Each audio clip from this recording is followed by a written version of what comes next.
Welcome to Weight Loss and Wellness for Real, the podcast where people like you get the practical solutions and support you need to permanently lose the physical and mental weight so you can feel better and live the life you want in the body and mind you want.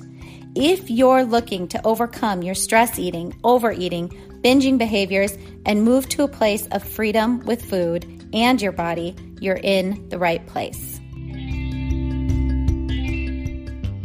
Just a reminder that this podcast represents my own opinions. The content here should not be taken as medical advice. The content here is for educational and informational purposes only. Please consult your doctor or healthcare professional for any individual medical questions you may have. Hello, friends, and welcome. I'm so glad you're here. Today, we are going to talk all about eating our feelings, that emotional eating, that stress eating, that overeating, that overdrinking, and how to stop. Before we get into it, just a reminder, you can head over to my website at heatherheynen.com. Heynen is spelled Heynen, so heatherheynen.com to get more information on how to work with me, lots of details over there. Also from there, you can sign up for my monthly newsletter, which is all free, and I would encourage you to do that, as each month you get a quick and easy to read kind of bullet points type writing newsletter on all things well-being. I always include a journal prompt or prompts just as a way to sort of share a little bit on how I work with my clients and give you just that real practical thought work stuff in that newsletter, as well as usually I have a recipe in there, discount codes on products that I partner with, and I never would sell or share your email address to anyone. So head over there and sign up for that. Okay, on to our topic today. So for those of you listening, I can almost guarantee that you probably already have that awareness or insight that you might be using food for emotional reasons. And here's why I know that. If you eat when you are not hungry or you eat past satiation, we are most likely emotional eating. And if you are here listening because you're working on losing weight or want to lose weight or really just get healthy in regards to food and your body, then it really is often this emotional eating that keeps us gaining weight or from losing weight. And often if we work on practicing simply just cleaning up not simply, but cleaning up the emotional eating part, that weight starts to fall off and makes staying in maintenance a breeze and for life. So most of the time, we may think of emotional eating as using food to soothe emotions that we don't like to feel. So things like stress, worry, sadness, anger, defeat, discouragement, so many more of what we typically coin those negative emotions. But it's also really good to remember that we may emotionally eat when we are happy as well. This is actually one of my own personal challenges. When I'm feeling really good, when things are good, I'll find myself thinking things like, let's eat, let's celebrate. Now, I'm not saying we should never emotionally eat. If there is a celebration, maybe, it's your kiddo's birthday or it's a holiday or it's your birthday or you're gathered with family and friends and you're participating in what is a communal event, then you might make a decision, and you want it to be a decision, to engage in that communal eating, even if you're not hungry. My personal belief, but I believe food is not only just for physical energy, but once in a while should be pleasurable. To me, it's really important to recognize this. Food is a gift of pleasure, and I believe we really should engage in this pleasure sometimes. And it can even bond us with others, which is also very healthy for us. So just keep that in mind as we continue to talk about this. This is not all black and white. And we need to recognize that if we eat for pleasure all the time, if we eat to soothe ourselves all the time without being mindful, the truth is we will gain weight. We can create health issues for us. And this is just the truth. You know that I like to be direct. So we can hold both ideas at once, right? Food is pleasurable and can be used for pleasure at times, and using food for pleasure all the time or using it to lessen difficult feelings will cause health, weight issues, etc. So, why do we use food to manage our emotions, even if we know it will make us feel terrible later on? We do it for a few different reasons. So I want you to take a listen, see if you can maybe relate to this, see where you see yourself, or see if you see yourself in this. If we have never learned the skill on how to feel our feelings, we have never been taught, we have never practiced how to process difficult emotions. By the way, this is fascinating to me that we do not teach this in schools. This is such an important part of being human, of creating health and well-being for ourselves, mentally, emotionally, physically, spiritually. But I think really, unless you are a therapist and, so your life is inundated with these things, or you have gone to therapy, it's probably highly unlikely that you may even understand or know that this is a skill, that feeling our feelings is an actual skill that can be learned. I would say that should be learned. And that can be practiced with different methods that can really, really help us come to that place of well-being. And for our purposes in this podcast, really helps us to not eat, to not overeat, to not overdrink in order to soothe our feelings. I hope you are finding something useful from these episodes and this podcast. And if so, please share it with someone else in your life you feel it could benefit.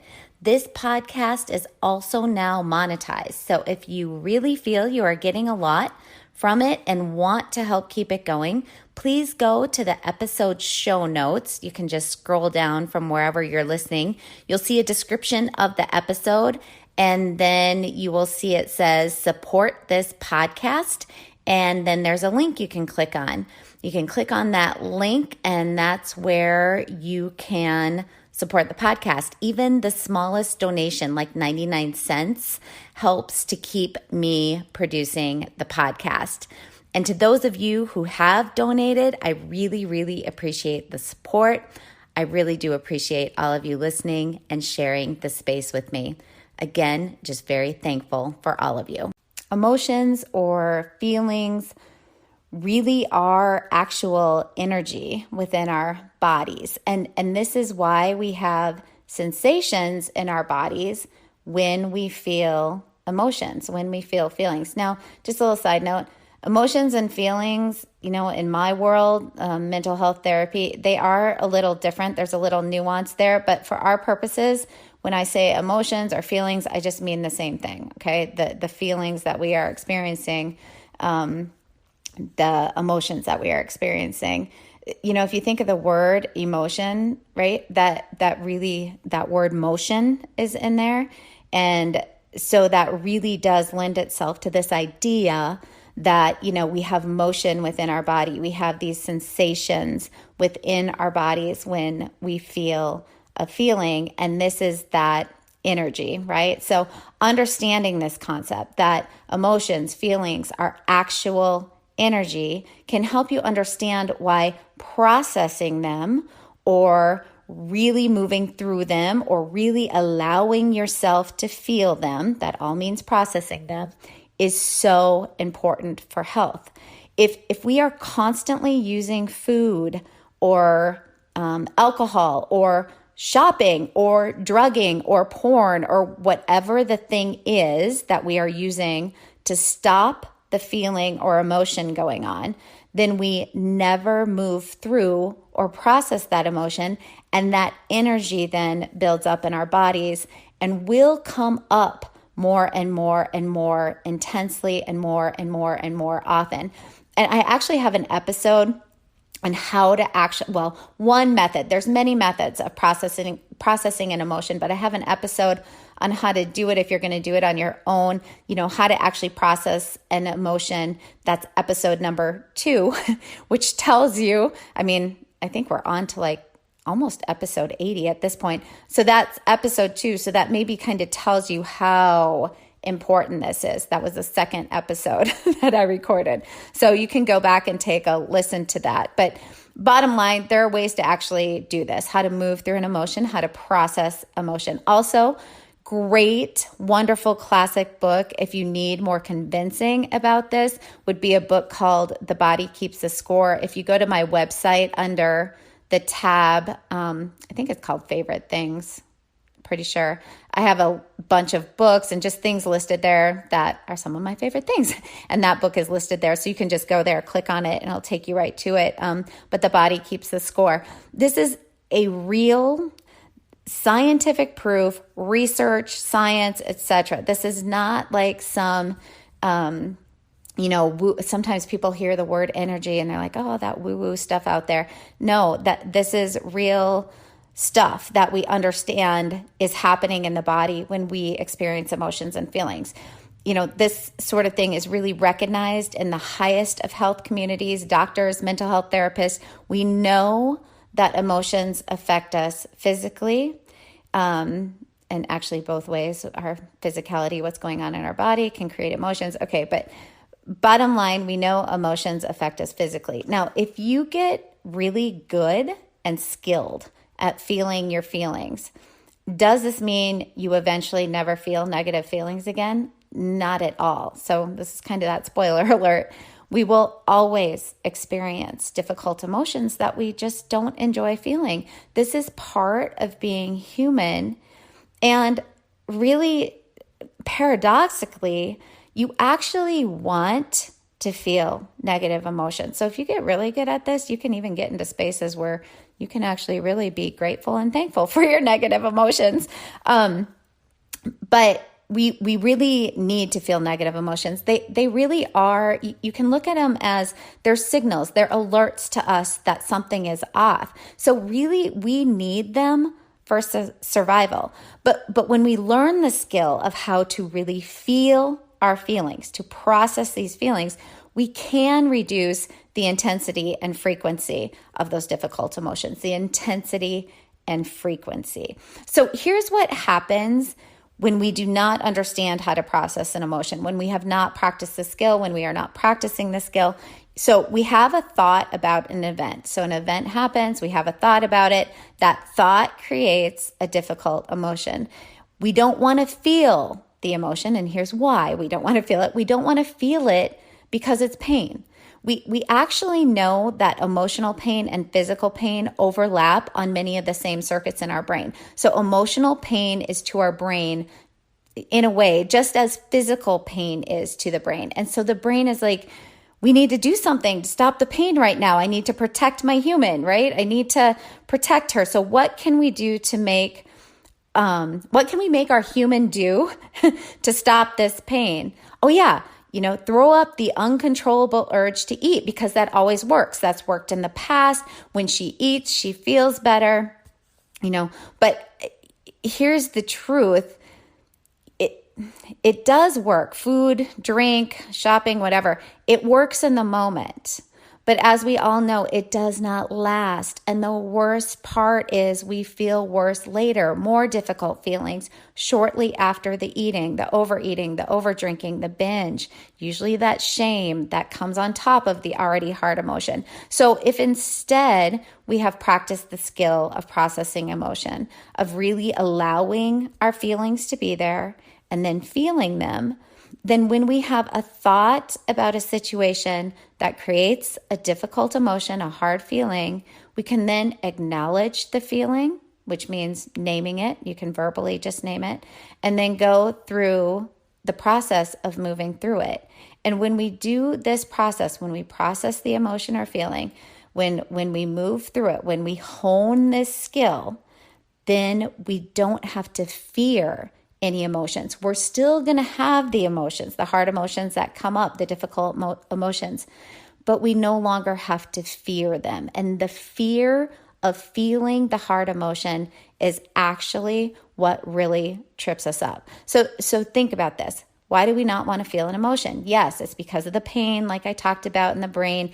It's also because what we are thinking, usually non-consciously, about the difficult emotion.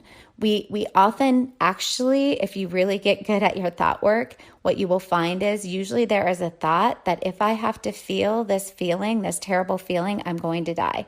Because it is so painful, we get into this deep belief, this deep habit thought pattern that we are going to die from experiencing this very difficult feeling. And this creates true fear, a fear of what will happen to us if we have to feel this really, really hard feeling. So reminding ourselves that feeling an emotion will not cause death. We can at least lessen the fear of feeling feelings, of really processing, allowing, and feeling the feelings. I want you to think about this. A feeling is just a feeling. It is just sensations moving through our body, and we really can empower ourselves to learn the skill to move through the emotion and find relief. We then don't need to go to food or whatever the thing is to find that relief. We are empowered then to feel the really hard feeling. We know we can process through it and find relief on the other side. We know we don't need to fear it anymore. And if you've been listening for a while, you know I talk about my own relationship with anxiety. This has been a lifelong struggle, probably until about the past 10-ish years, where I started to really understand what was going on with me and how to start to have a healthy relationship with my anxiety. So for years, I really tried to push away my anxiety because when it would start up, it was so awful, so debilitating. Even within my body, I would start to panic. Those panic attacks really do feel like you are dying. So many people end up actually in the ER thinking they're having a heart attack. You know, you lose your breath. You can't breathe. It's so freaking scary, and it's really real. Like you really feel like you are physically dying. It's really happening in the body. And beyond that, when I didn't know how to manage my anxiety and incessant worry thoughts, the ruminating, the intrusive, horrible thoughts, I could go into really deep depression. And this actually happens a lot to people who deal with high anxiety. It takes so much energy to try to function through it. Eventually, the body and brain is kind of like, we have no more energy at all. And so it drops into depressive mode where you have no energy to function. And so the cycle sort of continues. So my vice was to use food to feel better. And then I would feel terrible and ashamed about what I was doing. So then I would starve myself, and then I would drop into deeper depressive symptoms. So then I would binge. And the cycle would go on and on and on until I learned how to start feeling my feelings.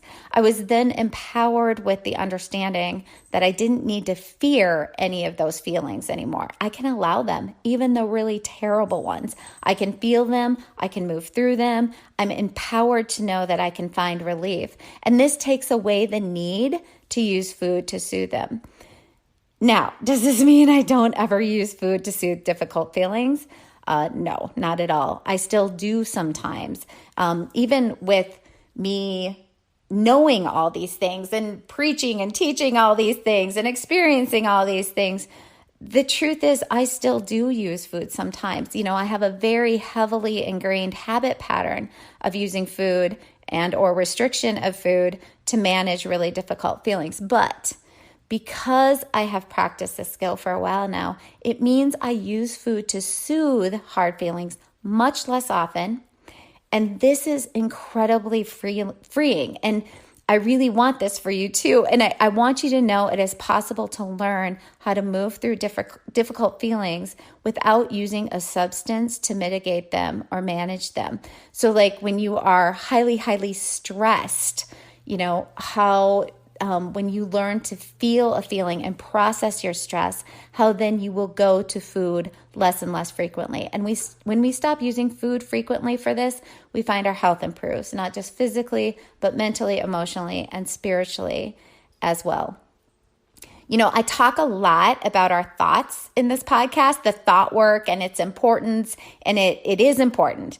becoming aware of our thoughts and the feelings that they create in us is really important for our mental, emotional, and physical health. So we can use our thought work to influence the feelings we create for ourselves and therefore our behaviors. And we also want to hit things from the feeling side as well. And what I mean by that is we also need to be able to process that emotion. So some of us are really into our feeling world, right? It's easy for us to recognize our feelings first. Actually, that's most of us. We can recognize quickly and a little bit more easily that we feel off, or we feel depressed, or we feel angry, or we feel scared, or we feel excited or happy. So for many of us, it takes work and practice to really look at what thought was I thinking that created the feeling. And that's our thought work. It's learning what thoughts am I having that are creating these feelings, which are driving my behaviors.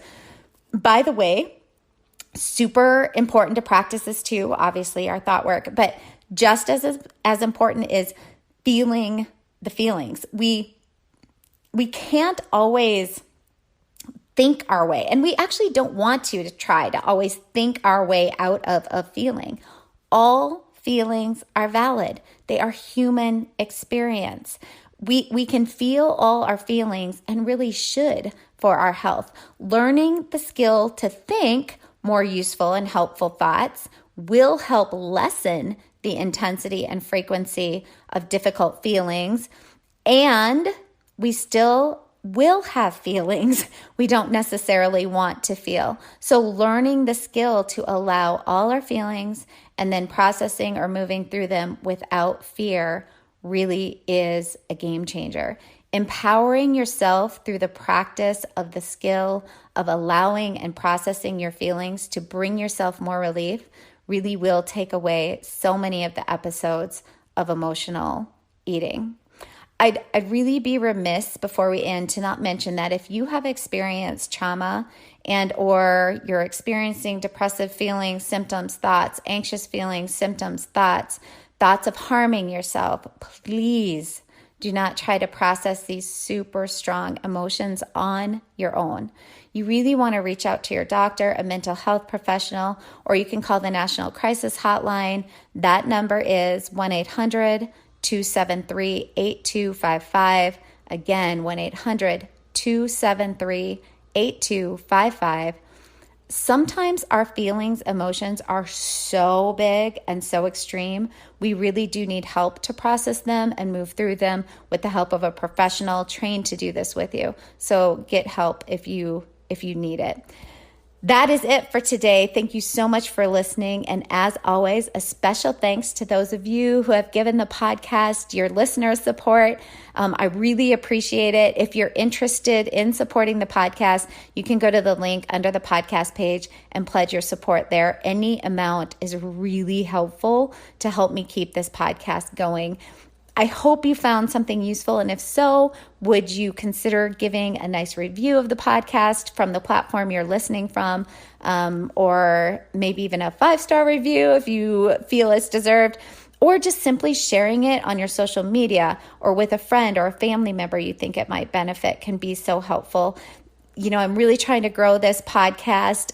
It's all in a grassroots way of getting the message of health and wholeness and well-being out there, a way to teach and share with others how to loosen the chains of food and body chatter and give people freedom from diet mentality and diet culture. Please pass it on.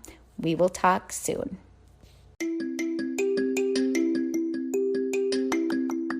Did you know you can find a lot more help from me on my website? Go to heatherheynen.com. Heynen is spelled Heynen, and get in touch with questions on all things I offer, like online courses for overeating, weight loss, goal attainment, and also my coaching and counseling services.